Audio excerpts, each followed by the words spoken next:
Good morning everyone. আজকে আপনাদের সাথে আমি অনেক গল্প করব। আর গল্পের টপিক কি জানেন? গল্পের টপিক হচ্ছে রান্নাবান্না। আমার রান্নার হাতে খড়িটা কোনখান থেকে শুরু হয়েছে সেই গল্পটাই আমি আজকে আপনাদের সাথে শেয়ার করব। রান্নাবান্না তো আমরা সবাই কম বেশি করতে পারি, কিন্তু সবার কাছে কিন্তু রান্না ব্যাপারটা ভালো লাগার বা মজার ব্যাপার হয় না। কিন্তু যারা রান্না করতে পছন্দ করেন তাদের কাছে রান্না জিনিসটা কিন্তু অনেক মজার একটি কাজ। আমার যেহেতু রান্নাবান্না করতে বেশ ভালো লাগে, আর রান্নাটা শুরু কিভাবে হলো সেটাই আজকে আপনাদের সাথে আমি শেয়ার করব। তার আগে সবাইকে অনেক অনেক শুভকামনা এবং আমার ভিডিওটা যারা দেখছেন তাদের জন্য অনেক ভালোবাসা। সবাই কেমন আছেন? আশা করছি যে যেখান থেকে আমার ব্লগ দেখছেন সবাই ভালো আছেন, সুস্থ আছেন। আপনাদের দোয়ায় আমি এবং আমার পরিবার আমরা সবাই ভালো আছি, আলহামদুলিল্লাহ। আমরা যখন বাবা মার কাছে থাকি, মানে এখন তো বিয়ে হয়ে গেছে, কিন্তু যখন বাবা মার কাছে থাকি তখন কিন্তু বাবা মারা চায় না যে আমরা যে রান্না করি, কারণ তারা ভয়ে থাকে না জানি হাত পুড়িয়ে ফেলবো, না জানি কোনো দুর্ঘটনা ঘটিয়ে ফেলবো। যার কারণে বাবা মার ভালোবাসার কারণে আমরাও কিন্তু অনেক টাইমে আহ্লাদে হয়ে যাই এবং সেই আহ্লাদের কারণে রান্নাবান্না ব্যাপারটা থেকে একটু দূরেই সরে যাই। কিন্তু আমি তার থেকে একটু ব্যতিক্রম। ছোটবেলা থেকে আমার ক্রিয়েটিভ ব্যাপারগুলোর প্রতি খুব বেশি আকর্ষণ ছিল। আমি কিন্তু খুব ভালো আর্ট করতে পারতাম, আর সেই সাথে কিন্তু আমার আরেকটা পছন্দের কাজ যুক্ত হলো, সেটা হচ্ছে রান্না ব্যাপারটা যেহেতু অনেক বেশি ভালো লাগার হয়ে গেছে, তাই রান্না করা তো শিখতেই হবে। কিন্তু মার কাছ থেকে তো শেখা যাবে না বা মাকে বলাও যাবে না যে মা রান্না করব, কারণ মা ভয়ে থাকবে যে না জানি দুর্ঘটনা ঘটিয়ে ফেলবো। তাই একা একা একদিন রান্নাঘরে চলে গেলাম এবং ভাবলাম যে কি রান্না করা যায়। যেহেতু অনেকটা রিস্ক নিয়েই নামছিলাম ময়দানে, তাই ভাবছিলাম যে সিম্পলের মধ্যে কি করা যায়। তাই সব থেকে বেটার অপশন যেটা ছিল সেটা কি বলেন তো? সেটা হচ্ছে আলু। কারণ রান্নাটা কি ঠিক মতো করতে পারবো কিনা সেটাও একটা চিন্তার বিষয়। আর এখানে তো একদমই রিস্ক নেওয়া যাবে না, কারণ আমি কিন্তু লুকিয়ে লুকিয়ে রান্নাঘরে গিয়েছিলাম রান্না করার জন্য। আম্মু তো জানে না যে তার মেয়ে আজকে রান্না বান্না স্টার্ট করতে যাচ্ছে, তাই আলুটাই নিয়ে নিলাম বেছে। মাছ বা গোস্ত এগুলো থেকে একটু দূরেই থাকলাম, কারণ প্রথমবার যেহেতু রান্না করব এত বেশি রিস্ক নিলে আবার সমস্যা হয়ে যাবে। তাই আলুটাই বেটার অপশন ছিল। তো রান্নাঘরে যেয়েই কিন্তু রান্নাবান্না স্টার্ট করে দিলাম এবং আলুর তরকারিটা কিন্তু বেশ ভালো হয়েছিল। তার সাথে যদি একটু মাছ বা গোস্ত হতো তাহলে কিন্তু আরও জমে যেত, একদমই পারফেক্ট একটা তরকারি হয়ে যেত। কিন্তু যেহেতু আমি বেশি একটা রিস্ক নিতে চাচ্ছিলাম না, জীবনে প্রথমবার রান্না করছিলাম, তাই ভাবলাম যে আলুটাই বেটার অপশন।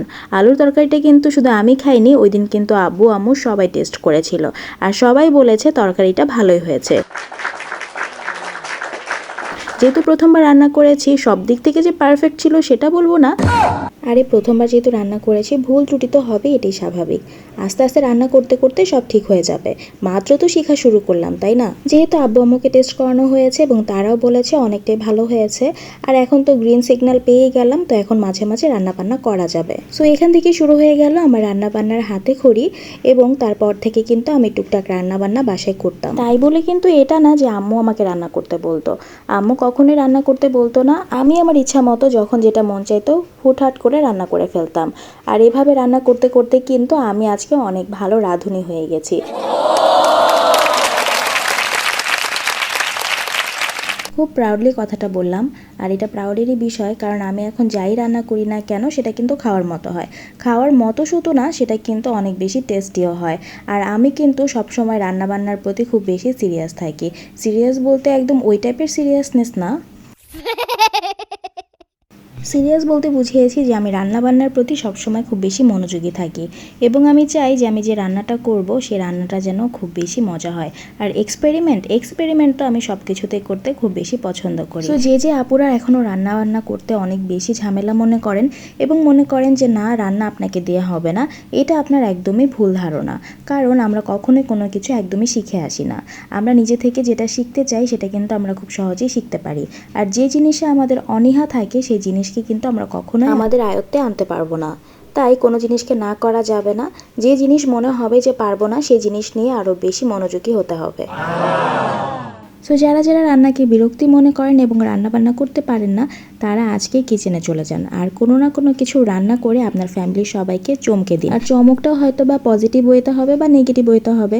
যদি আপনি ভালো রান্না করতে পারেন তাহলে তারা ওয়াও বলবে, আর যদি আপনি খারাপ রান্না করেন তারপরও তারা সহ্য করে খেয়ে নেবে এবং হাসতে হাসতে বলবে আর একটু বেটার করতে হবে। কি কি, তাই না? Right.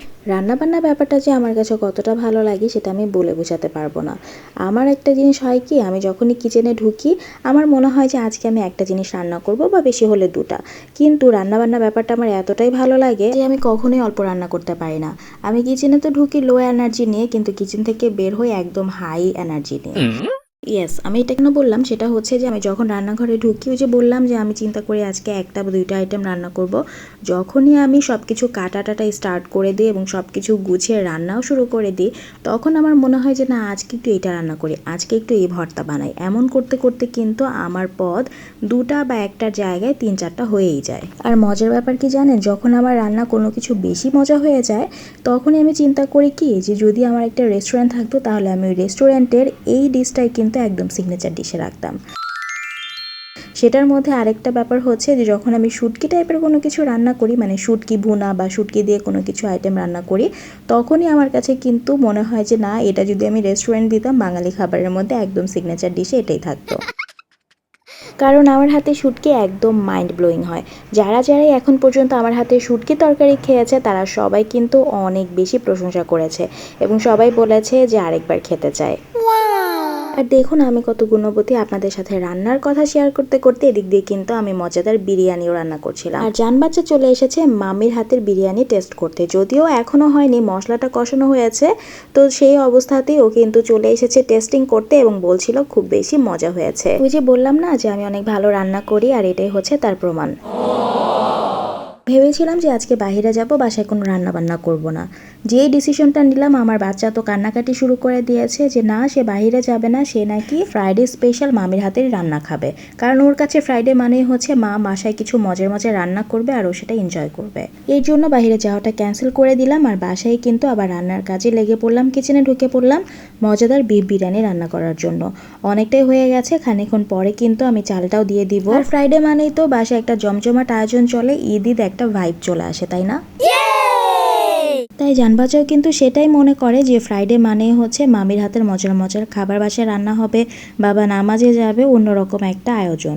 আর বাসায় যদি আমার হাতের রান্না প্রেমী এরকম দুজন মানুষ থাকে তাহলে আর রান্না না করে কি উপায় বলেন তো? আর এই জন্যই কিন্তু রান্না করার আমেজটা আমার আরো বেশি দ্বিগুণ হয়ে যায়।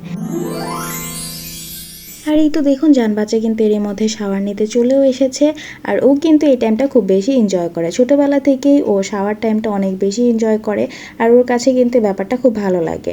একদিন যদি ওকে বলি আজকে শাওয়ার নেওয়ার দরকার নেই, ও সেদিন কিন্তু খুব বেশি মন খারাপ করে। বিশেষ করে শীতের দিনে কিন্তু এই জিনিসটা বেশি হয়, কারণ ঠান্ডা পড়ার কারণে প্রতিদিন শাওয়ার নেওয়াটা আসলে ওভাবে করে হয়ে ওঠে না বা উচিতও না। এর জন্য ওকে যদি একদিন বলা হয় যে তোমার আজকে শাওয়ার নেওয়া দরকার নেই, ওর মনটা একদম খারাপ হয়ে যায়। আর দেখতে তো পাচ্ছেন সে কত হ্যাপি।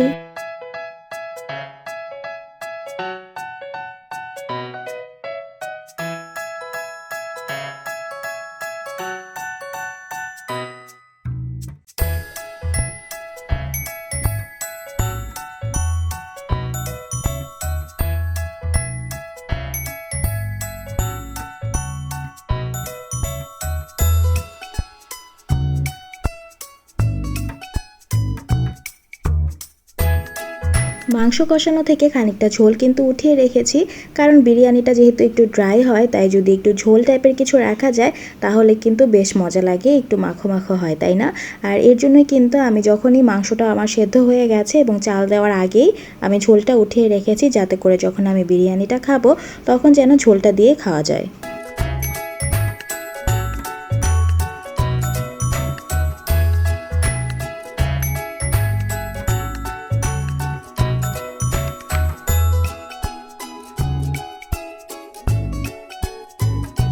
দিক দিয়ে রান্না হচ্ছিল আর ওদিক দিয়ে স্মেলে আমার জান বাচ্চা বারবার চলে আসছিল যে মা রান্না কি হয়েছে কিনা দেখার জন্য।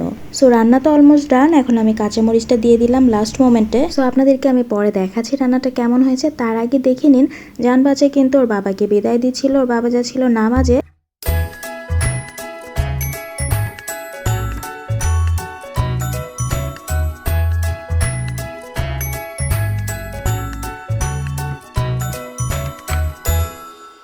আর এরই মধ্যে আমার বিরিয়ানিও হয়ে গেছে একদম রেডি, গরম গরম এক হাঁড়ি বিরিয়ানি।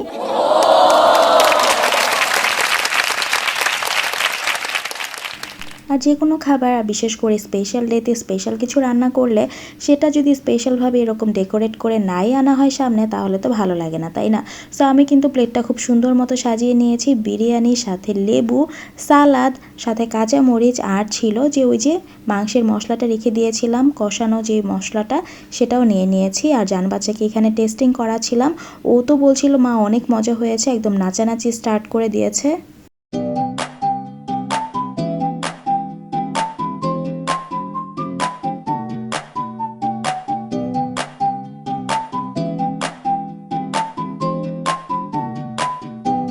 আর আজকে একটু বাইরে যাব, এই জন্য কিন্তু ড্রেস রেডি করে নিয়েছিলাম।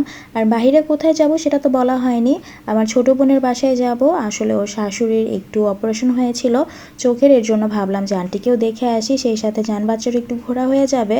সো এর জন্য আমি, আম্মু, জান বাচ্চা আমরা তিনজন মিলে চলে এসেছি আমার ছোট বোনের শ্বশুর বাড়িতে। জান বাচ্চাকে আমি আগে থেকে বলিনি, কারণ বললে কিন্তু ওর মাইন্ডটা ওইখানেই থাকতো, আর একটু পরপর আমাকে বলতো যে মা আমরা কখন যাব।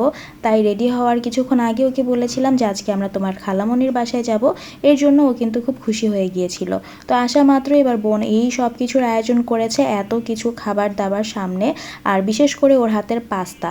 এই পাস্তাটার জন্য আমি খুব বেশি অস্থির হয়েছিলাম, কেন জানি হঠাৎ করে যখন ওদের বাসায় যাব তখন থেকে মনে হচ্ছিল যে ওর হাতে যদি পাস্তাটা খেতে পারতাম অনেক ভালো লাগতো। আসলে সত্যি কথা বলতে আমার ছোট বোনও কিন্তু এখন অনেকটা রান্না শিখে গেছে। ও কিন্তু বাসায় থাকতে কোনোদিনই সেরকম রান্না করতো না, কিন্তু পাস্তাটা যখনই রান্না করতো ওর হাতের পাস্তাটা কিন্তু অনেক মজা হতো। আর মজার ব্যাপার হচ্ছে আম্মু বলছিল পাস্তা দেখে যে আম্মুরও নাকি আজকে হঠাৎ করেই ওর হাতের পাস্তা খেতে ইচ্ছা করছিল। সো ব্যাটে বলে যেহেতু মিলে গেছে, আমরা দুইজনেই খুশি হয়ে গিয়েছি। আমিও খুশি হয়েছি, আম্মুও খুশি হয়েছে, কারণ আমরা দুইজনই মনে মনে ভাবছিলাম যে ওর হাতের পাস্তাটা খেতে পারলে ভালো হতো। আর যেহেতু অনেক কিছু খাওয়া দাওয়া হয়েছে, তাই বাসায় এসে কিন্তু জিরা পানি বসিয়ে দিয়েছি। সো এখন আমি জিরা পানিটা খাবো। আর জিরা পানির মধ্যে এখানে আমি জিরা দিয়েছি, লং দিয়েছি, গোলমরিচ দিয়েছি এবং ভালো করে জাল দিয়ে তারপর আমি খাবো। আর এখানে কিন্তু কোনো ধরনের সুগার আমি অ্যাড করি। আর আপনাদের সাথে তো আজকে অনেক গল্প করলাম, বিশেষ করে আমার রান্নার হাতে খড়িটা। আর আমি কিন্তু এভাবে করে রান্নাটা শিখেছি এবং আমি কিন্তু আজকে সাকসেসফুল হয়েছি এই ব্যাপারটাতে, কারণ সবাই আমার হাতে রান্না খেয়ে খুব প্রশংসা করে। তাই মন যেটা চায় সেটা করা উচিত। আমার যেহেতু মনে একটা ইচ্ছা ছিল যে আমি রান্না করা শিখবো এবং অনেক ভালো রান্না করব, আর আজকে আমার চেষ্টায় কিন্তু আমি সেটা করতে পেরেছি। সো মন যেটা চাইবে সেটা অবশ্যই করতে হবে, বেস্ট ট্রাই করতে হবে, তাহলেই সাকসেস হওয়া যাবে।